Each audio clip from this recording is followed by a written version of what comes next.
Hey everyone, this is Hima. Welcome to B program HTFE channel. आज जो topic है हमारा immoral trafficking prevention amendment bill 2006। Start करने से पहले happy Deepavali to you and your family. और दूसरी बात है कि अगर आप मेरे चैनल पर न्यू हैं तो प्लीज़ इसे लाइक करें, शेयर करें और साथ ही मेरे चैनल को सब्सक्राइब करें। तो चलिए बिना देरी किए इसे स्टार्ट करते हैं। और अनैतिक तस्करी रोकथाम संशोधन विधेयक 2006 में पास किया गया था, लोकसभा में पेश किया गया था। ठीक है, फिर उसके बाद ये समिति संसदीय मानव संसाधन विकास पर संसदीय स्थायी समिति बैठी थी, वहाँ पर इनके पास इस बिल को भेजा गया। ठीक है, और फिर इसको 2006 में पास कर दिया गया। तो इस विधेयक की जो मुख्य विशेषताएं थी वो क्या थी? 2006 में जब इसे दोबारा अमेंडमेंट किया गया तो इसमें सिर्फ दो ही चीज़ों का जिक्र किया गया था। सबसे पहले जो भी कमर्शियल पर्पस के लिए तस्करी होती थी वो, और यौन शोषण के लिए, ठीक है, यौन शोषण को रोकने के लिए, कमर्शियल पर्पस और यौन शोषण के लिए जिस उद्देश्य से तस्करी की जाती थी इन दोनों में से, तो उसको रोकना था। ठीक है, तो ये जो है 1956 के बाद संशोधन में आया था। तस्करी, ये जो बिल है तस्करी पीड़ितों के यौन शोषण के उद्देश्य से वैचाल्य जाने वाले किसी भी व्यक्ति को दंडित करता है। तो ये जो बिल है खासकर उन लोगों को सज़ा देता है जो यौन शोषण के उद्देश्य से वैशाल्य जाते हैं। ठीक है, थर्ड है हमारा, विधेयक में सूचीबद्ध सभी अपराधों को कैमरे में दिखाने की कोशिश की जाएगी। ठीक है, जो भी विधेयक में अपराध हैं वो कैमरे में दिखाने की कोशिश की जाएगी। मतलब है इसका कि जनता का इसमें कोई भी इंटरफेयर नहीं होगा। ठीक है, आगे है शब्द व्यक्तियों में तस्करी को किसी ऐसे व्यक्ति को दंडित करने के प्रावधान के साथ परिभाषित किया गया है जो वेश्यावृत्ति के उद्देश्य से व्यक्तियों में तस्करी के अपराध के लिए दोषी है। ठीक है, इसके बारे में हम आगे जानेंगे। ये सिर्फ थोड़े से पॉइंट्स शुरू में मेन कैरेक्टरिस्टिक्स हैं। विधेयक में तस्करी से निपटने के लिए केंद्र और राज्य स्तर पर अधिकारियों का गठन किया जाएगा। ठीक है, रोकने के लिए केंद्र और राज्य स्तर पर अधिकारियों का गठन होगा। अब मुख्य मुद्दे क्या थे इसमें, इस विधेयक में, कि वेश्यावृत्ति कोई अपराध नहीं है, लेकिन वेश्यावृत्ति में, वेश्यालय में या किसी सार्वजनिक स्थान पर 200 मीटर के दायरे में रखना इसे अपराध माना गया है। ठीक है, नेक्स्ट है हमारा, यह विधेयक वेश्यावृत्ति के उद्देश्य से तस्करी को दंडित करता है। यानी कि कोई भी किसी भी महिला का वेश्यावृत्ति के उद्देश्य से जिस तस्करी की गई है तो उन व्यक्ति को ये दंडित करता है। और इस बिल में कोई भी अन्य पॉइंट्स जैसे बंधु आश्रम हो गया या डोमेस्टिक वर्क के लिए जो भी पॉइंट्स है, या फिर अन्य अडॉप्शन, मैरिज, चाइल्ड लेबर, इन पर जो है इस बिल ने कोई भी अपना ध्यान नहीं दिया। यानी कि ये बिल इन पॉइंट्स पर कवर ही नहीं करता है। ठीक है, विशेष पुलिस अधिकारी का पद भी इसमें बताया गया है। ठीक है, जो अधिनियम लागू करेगा। विधेयक में तस्करी से निपटने के लिए केंद्र और राज्य स्तर पर अधिकारियों का गठन किया गया है। हालांकि यह इन अधिकारियों की भूमिका, कार्य और संरचना पर वर्णन नहीं करता है। ठीक है, तो जो विधेयक है वो केंद्र और राज्य स्तर पर जो भी अधिकारियों का गठन किया गया होगा तो उसमें, इस बिल में अधिकारियों की भूमिका का बिल्कुल ही जिक्र नहीं है। पर हम इस पे पढ़ेंगे कि क्या कौन कौन से अधिकारी हैं और कौन इनके क्या कार्य हैं आगे। तब तक के लिए देखते रहे मेरी पूरी वीडियो। तो चलिए आगे बढ़ते हैं। और इस बिल का भाग 1 क्या कहता है? बिल का मुख्य भाग कहलाता है प्रसंग। ठीक है, तो अनैतिक तस्करी रोकथाम अधिनियम 1956 में भी ये आया था। ठीक है, वाणिज्यिक उद्देश्य के लिए व्यक्तियों की तस्करी या यौन शोषण को दंडनीय ये अपराध बनाता है। ठीक है, ये हम पहले भी पढ़ सकते हैं। कमर्शियल पर्पस के लिए व्यक्तियों की तस्करी की जाना और यौन शोषण के उद्देश्य से की जाना, इसको ये अपराध बताता है। ठीक है, इस अधिनियम को 9 मई 1950 को भारत द्वारा हस्ताक्षरित 9 मई 1950 में भारत ने एक हस्ताक्षरित किया था व्यक्तियों में तस्करी के दमन के लिए और दूसरों के वेश्यावृत्ति के शोषण के लिए अंतर्राष्ट्रीय सम्मेलन के अनुसार पारित किया गया था।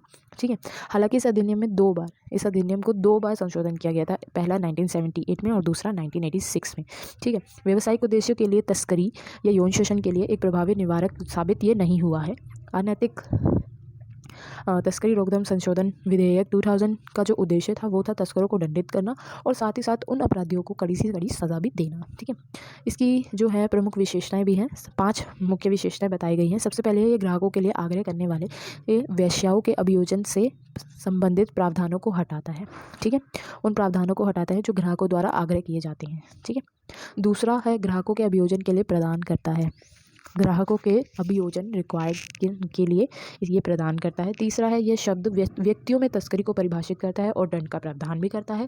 ठीक है, व्यक्तियों में तस्करी हम और आगे जानेंगे, एक कॉलम बना हुआ है उसमें। ठीक है, नेक्स्ट है हमारी फोर्थ कैरेक्टरिस्टिक्स है हमारी, ये कुछ अपराधों के लिए दंड बढ़ाता है, यानी कि कुछ पर्टिकुलर अपराध हैं जिनके लिए ये दंड को और बढ़ा देता है। पांचवा, ये तस्करी से निपटने के लिए केंद्रीय और राज्य स्तर पर अधिकारियों का गठन करता है। भाई अब इसके लिए भी कुछ पुलिस ऑफिसर्स होने चाहिए जो इनको देखें। ठीक है, अब है बिल्कुल ही शॉर्ट वे में हम बताएंगे कि क्या है ये पूरा का पूरा बिल। ठीक है, तो सबसे पहले ये जो बिल है वो डेफिनेशन देता है बाल की। तो ये ऐसे व्यक्ति होते हैं जिसने अभी 18 साल पूरे नहीं किए, वो बाल की कैटेगरी में आते हैं। सेकंड डेफिनेशन है हमारी वेश्यावृत्ति। वेश्यावृत्ति क्या है? व्यावसायिक प्रयोजनों के लिए या बिजनेस के लिए या फिर धन कमाने के लिए या फिर किसी भी अन्य प्रकार के जो थॉट्स होते हैं व्यक्तियों के लिए व्यक्तियों का यौन शोषण करना। ठीक है, वो वेश्यावृत्ति आता है। ठीक है, और जो कोई हमने एक पढ़ा था कि व्यक्तियों में तस्करी। ठीक है, तो व्यक्तियों में तस्करी हम यहाँ पे जानेंगे, जो कोई भी वेश्यावृत्ति के उद्देश्य से किसी व्यक्ति को भर्ती स्थानांतरित करता है। ठीक है, अब इसमें मैं बताती हूँ कि क्या है। व्यक्तियों की तस्करी का अपराध उसे मानते हैं कि कोई व्यक्ति है, उसने वेश्यावृत्ति के उद्देश्य से एक व्यक्ति को, यानी कि एक महिला को या लड़की को ज़बरदस्ती धमकी देकर या फिर अपनी पावर का गलत इस्तेमाल कर कर उसे भर्ती कर लिया है, अपने अंडर कर लिया है, या फिर किसी और जगह जो है ट्रांसफ़र कर दिया है उसका। ठीक है, वो व्यक्तियों की तस्करी में शामिल होता है। तो अपराध क्या है, इसमें सज़ाएँ जो मिलती हैं तस्करी के शिकार किसी भी, ये आप जो है देख लीजिएगा, मैं आगे और बताऊँगी, तब तक के लिए देखते रहें मेरी पूरी वीडियो।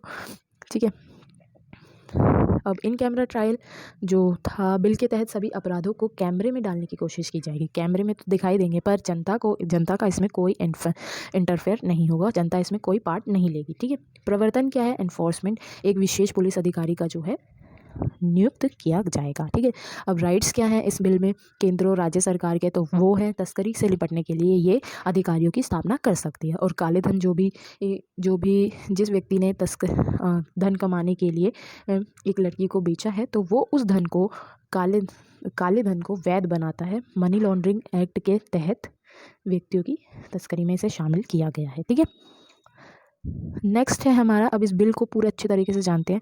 तो ये अधिनियम जो है ऐसी बालिकाओं के लिए है, या कहें तो महिलाओं के लिए, जो कि तस्करों द्वारा कोर्टों पर जबरन बेची जाती है। ठीक है, ब्रोथेल्स, ठीक है, वहाँ बेची जाती हैं, और इसके साथ साथ बालिकाओं का बचाव कर उन्हें पुनर्वास का अवसर भी देती हैं। ठीक है, साथ ही व्यक्तियों को वो सज़ा भी दिलवाता है ये एक्ट। ठीक है, नेक्स्ट है हमारा, अधिनियम में कौन कौन से ऐसे व्यक्ति हैं जो इस अधिनियम का पूरा सा इम्प्लीमेंट करने की कोशिश करते हैं, या सज़ा देने का जो भी प्रोसेस है वो इन व्यक्तियों द्वारा होता है। ठीक है, सबसे पहले मजिस्ट्रेट, सेकंड तस्करी पुलिस ऑफिसर नेशनल लेवल पर, और लोकल लेवल पर कौन से होते हैं? विशिष्ट पुलिस ऑफिसर। ठीक है, तो मजिस्ट्रेट की क्या भूमिका होती है इसमें? मजिस्ट्रेट की कार्य जो है विभिन्न प्रकार के होते हैं, जैसे वारंट निकालना, अपराधी को तत्काल गिरफ्तारी, कोर्टों का बंद करना, यौन शोषण करने वाले दोषियों के खिलाफ ऑर्डर निकालना, ऐसे और जो भूमिकाएं हैं वो शामिल होती हैं।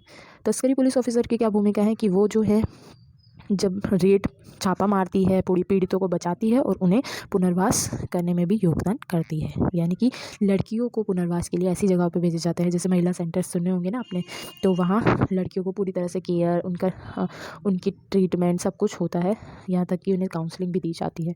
ठीक है, अब सज़ा क्या है? सज़ा है हमारी वैश्यालय पर यौन शोषण के लिए पाए जाने पर, वैश्यालय पर कोई भी होगा तो वहाँ 3 महीने की जेल भी हो सकती है और 20,000 का जुर्माना भी हो सकता है। ठीक है, या फिर इन दोनों में, ये दोनों भी हो सकते हैं।